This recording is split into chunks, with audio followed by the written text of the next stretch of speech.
شعور بخشا؟ کس نے تجھے چلنا سکھایا؟ کس نے تجھے بولنا سکھایا؟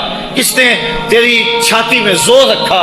آج تو کڑیل جوان ہے، آج دولت کے انبار تیرے پاس ہیں، آج تو چودھری ہے، آج تو خان صاحب ہے، آج تو بہت بڑا عالم ہے، آج تو مفتی ہے، آج تو پیر ہے، آج تو منسٹر ہے، آج تو ناظم ہے، آج دنیا تیری باج گزار ہے، آج تیرے دماغ میں وہ قوت رکھ دی گئی کہ دنیا کو تو انگلیوں پہ نچا رہا ہے۔ ذرا پلٹ کے دیکھنا پیچھے، ذرا پیچھے لوٹ کے تو دیکھ، تو چار پائی کے سہارے بھی چلنا نہیں جانتا تھا، پھر تجھے چار پائی سے چلنا سکھایا، پھر تو نے چلنا اور چلتا تھا، 2 قدم تو گر پڑتا تھا۔ ذرا ماضی کی طرف پلٹ کے دیکھ، اور تو بھول گیا رب کو جس نے تجھے اتنا کچھ دیا؟ چل ماضی کی طرف پلٹ کے نہیں دیکھنا، مستقبل کی طرف ہی جھانک کے دیکھ لے۔ ایک وقت پھر دوبارہ تیرے اوپر ایسا آئے گا، پھر تیری بولتی بند ہو جائے گی، پھر تیرا چلنا بند ہو جائے گا، چار پائی سے لگ گیا، مورے میں تکلیف ہو گئی، تو فالی زدہ ہو گیا۔ سارے گھر والے 4 دن تو بڑی خدمت میں لگے رہے، لیکن انہیں اپنے کام بھی تو کرنے تھے، پھر آہستہ آہستہ تجھے اگنور کرنا شروع کر دیا، تو بھی اس بات کو سمجھنے لگا۔ پھر وہ وقت بھی آیا کہ تیری چار پائی کو اندر سے اٹھا کے برآمدے میں رکھ دیا کہ بابا کھانستا ہے، بچے ڈسٹرب ہوتے ہیں، جراثیم پھیلتے ہیں، اب نوکر تجھے روٹی دینے لگا۔ شام کو بیٹا آتا ہے، 2 لمحے کھڑا ہوتا ہے، پھر اپنے بیڈ روم میں چلا جاتا ہے، تو اس کی صورت کو ترستا رہتا ہے۔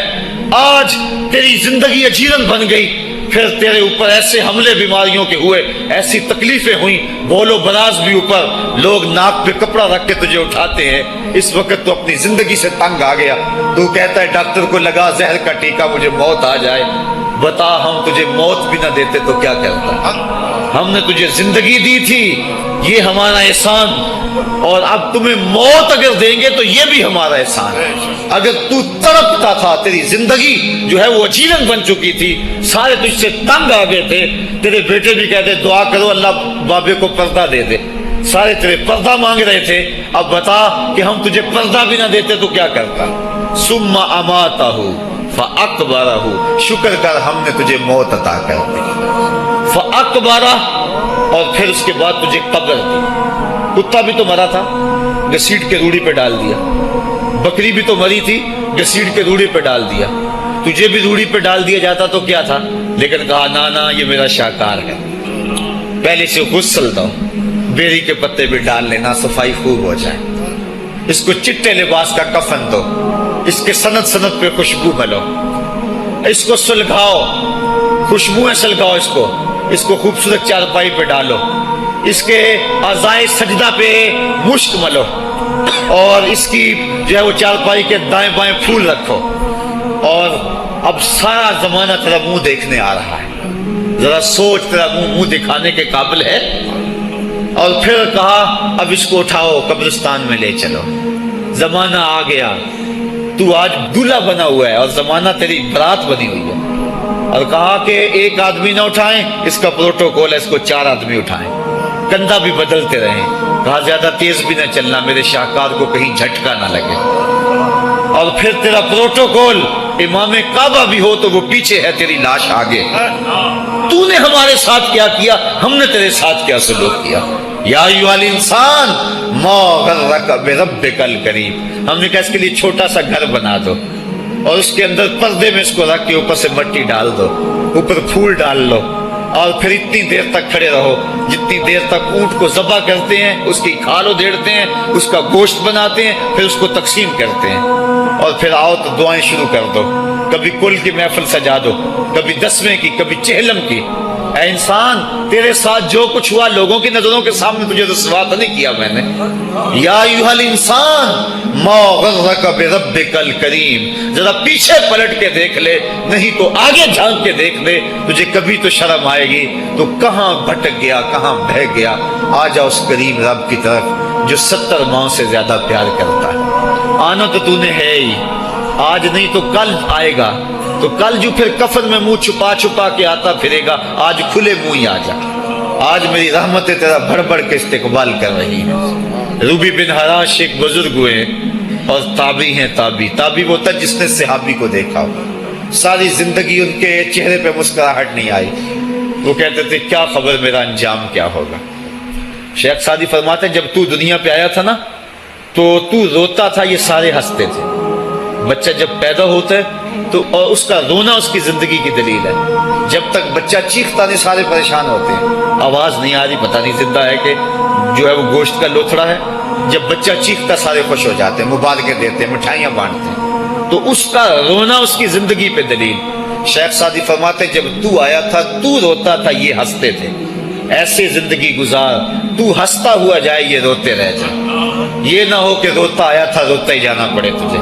ربی بن حراش ساری زندگی نہیں مسکرائے.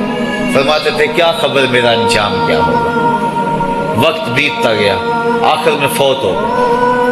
ان کا بھائی ربی بن حراش غسال کو بلا لایا کہ میرے بھائی کو غسل دو. غسال جب غسل دینے کے لیے داخل ہوا تو فوراً باہر پلٹ آیا. ربی پوچھنے لگا کیا ہوا ہے. کہا یار تیرا بھائی بڑا عجیب ہے. کہا ہوا کیا ہے. کہا نحنو نغتسلہ وہو یتبسم, ہم اسے غسل دیتے ہیں وہ آگے سے مسکراتا ہے.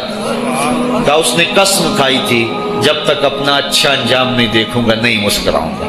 اس کو امام ابو نعیم نے حلیہ میں لکھا, روز الانف کے اندر امام سہیلی نے لکھا, قاضی ایاز مالک اندلسی نے شفا میں لکھا, اور اسی کو امام جلال الدین سیوطی علیہ رحمہ نے جو ہے وہ الخصائص الکبریٰ میں لکھا.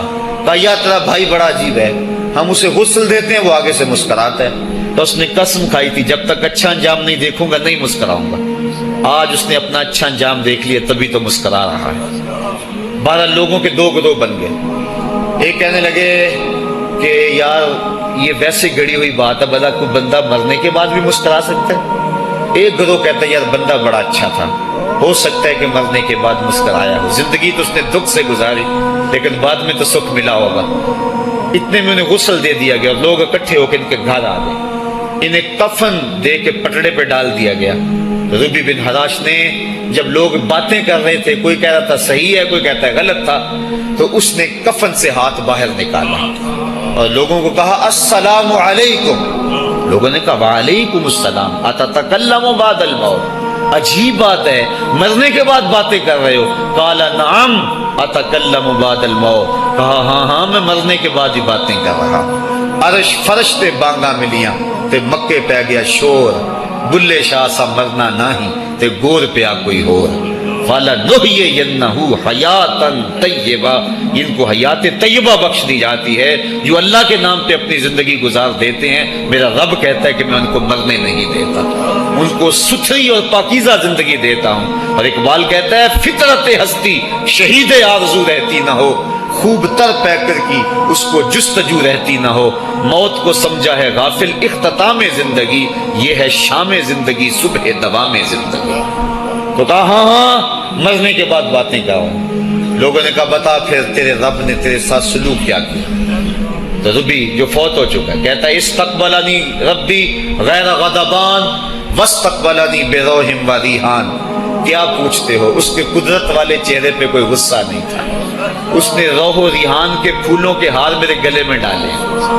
لوگوں نے باتیں پوچھنا شروع کر دی. موقع مل گیا, ایک مردہ بول پڑا, کوئی ادھر کی پوچھ رہا ہے کوئی ادھر کی پوچھ رہا ہے. امام ابو نعیم لکھتے ہیں کہ جب لوگوں نے سلسلہ کلام طویل کر دیا تو ربی بن حراش نے کہا اجلوا بی ولا تؤخروا بی لأن ابا القاسم ينتظر علی الصلاۃ, دیر نہ کرو مجھے جلدی جلدی قبرستان میں لے جاؤ, تم مجھے باتوں میں لگا رہے ہو. امام الانبیاء میرے جنازے کا انتظار فرما رہے. لوگوں نے جنازہ پڑھا اور اپنے گھروں میں آنے کی بجائے سیدھا ام المومنین حضرت عائشہ صدیقہ رضی اللہ تعالی عنہا کی چوکھٹ پہ چلے گئے اور جا کے سارا ماجرا کہا. وہ ابھی باقاعد حیات تھیں. کہ ایک آدمی نے مرنے کے بعد یوں باتیں کی ہیں, آپ اپنی رائے بتائیں کہ یہ کیا ہو سکتا ہے.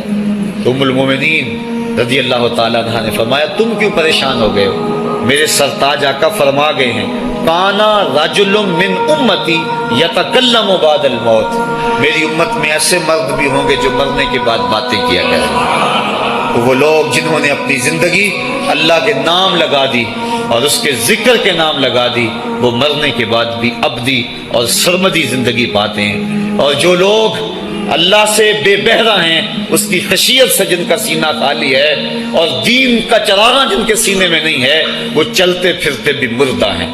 ان کے سینے میں دھڑکتا ہوا دل تو ہے لیکن تمانیت کا نور اس میں نہیں رکھتے ہیں.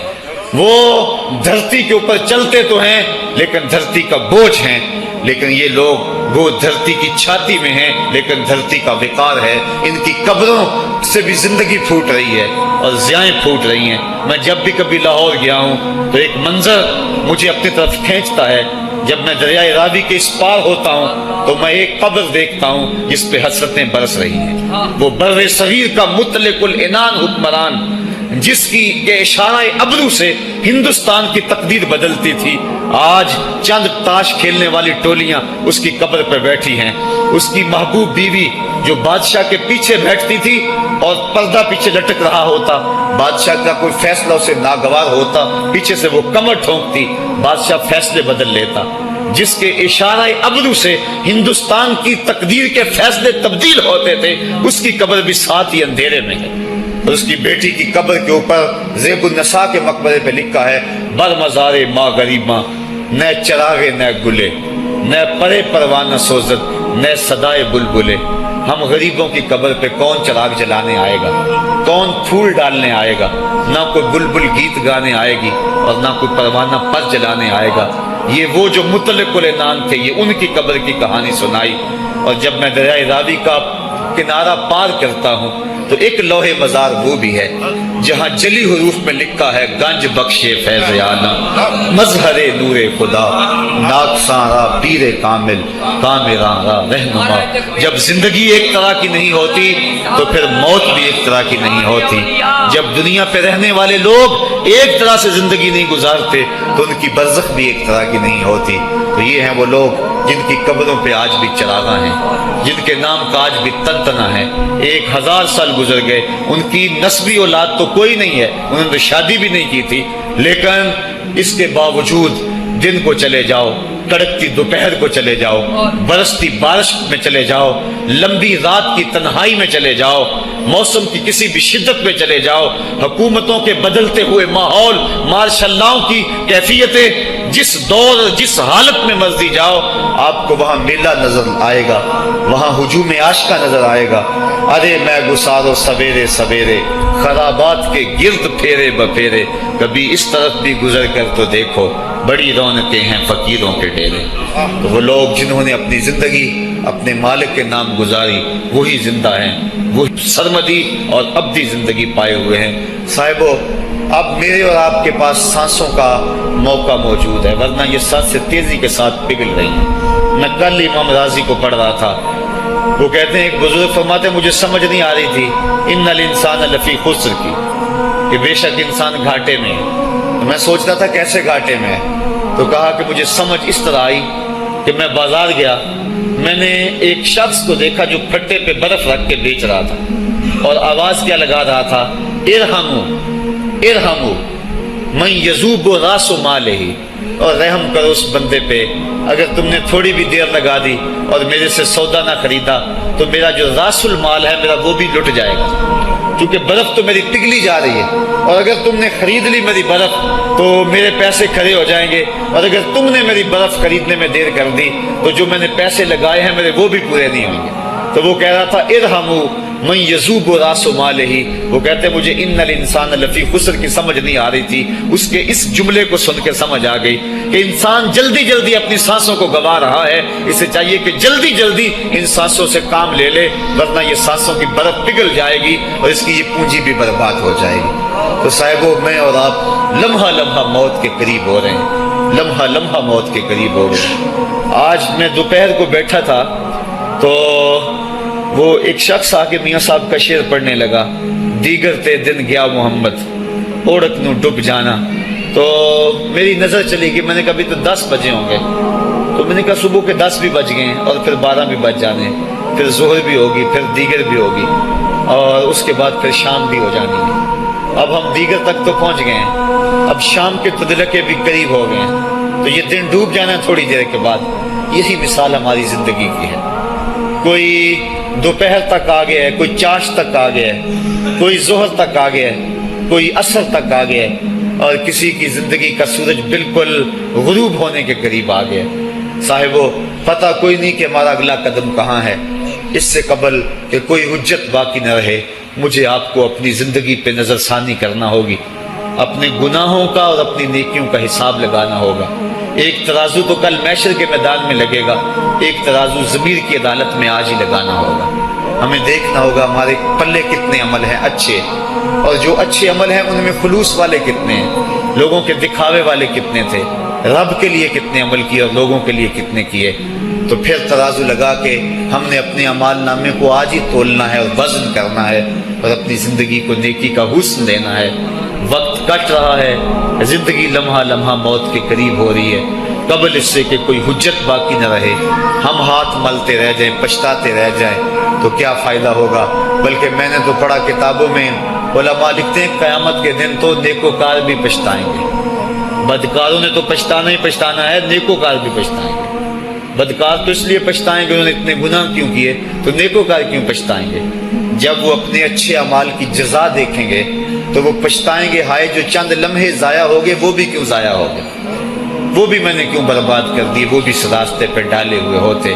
تو آج مجھے آپ کو موقع ہے، دیکھیں قبریں کتنی، قبریں جو ہیں وہ ہمارے کتنے ملنے والے، ذرا نظر دوڑائیں نا، آج ہم کتنوں کو کندھوں پہ اٹھا کے قبرستان چھوڑائے ہیں۔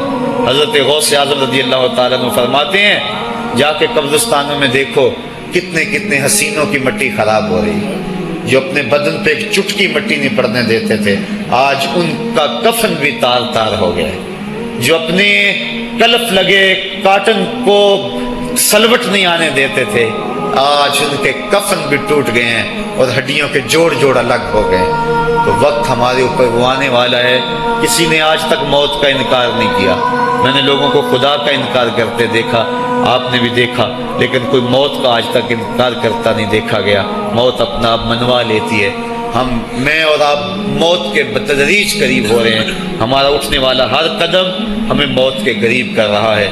تو قبل اس سے کہ وہ وقت آ جائے اور کوئی حجت باقی نہ رہے اور ہم ہاتھ ملتے رہ جائیں، وقت پر کافی ہے ایک قطرہ بھی آب خوش ہنگام کا، جل گیا جب کھیت برسا بھی تو پھر کس کام کا، پھر تو پچھتاوا ہی ہوگا۔ آج ہم پچھتا لیں تاکہ زندگی میں حسن نیکی کا آ جائے۔ یہ میری آپ سے درد مندانہ اپیل ہے، گزارش ہے، اور میری آپ سے التماس ہے کہ یہ تھوڑی سی زندگی اللہ نے جو مجھے اور آپ کو ودیعت کی ہے، یہ بڑا تھوڑا سا عرصہ ہے، تھوڑا سا موقع ہے۔ یہ دنیا بوائی کا موسم ہے، آخرت کٹائی کا موسم ہے۔ جو بوائی کے موسم کو برباد کر بیٹھا ہے، کٹائی کے موسم میں اس کے ہاتھ کچھ نہیں لگتا۔ تو آج تخم عمل ڈال لیں، آج ایک بیج ڈالیں گے، کل 70 کاٹ لیں گے۔ لیکن اگر آج کچھ نہ کیا، اپنی سانسیں برف کی طرح پگھلا دیں، تو یہ اس شخص کی طرح ہے جو پھٹے پہ رکھ کے برف کہہ رہا ہے کہ میرے اوپر رحم کرو، اگر تم نے میرے سے برف نہ خریدی تو میرا راس المال بھی لٹ جائے گا۔ ہمارا راس المال سانسوں کی صورت میں لٹ رہا ہے۔ اللہ مجھے آپ کو اپنی رحمتوں کا حصار عطا فرمائے۔ وآخر دعوانا ان الحمد للہ رب العالمین۔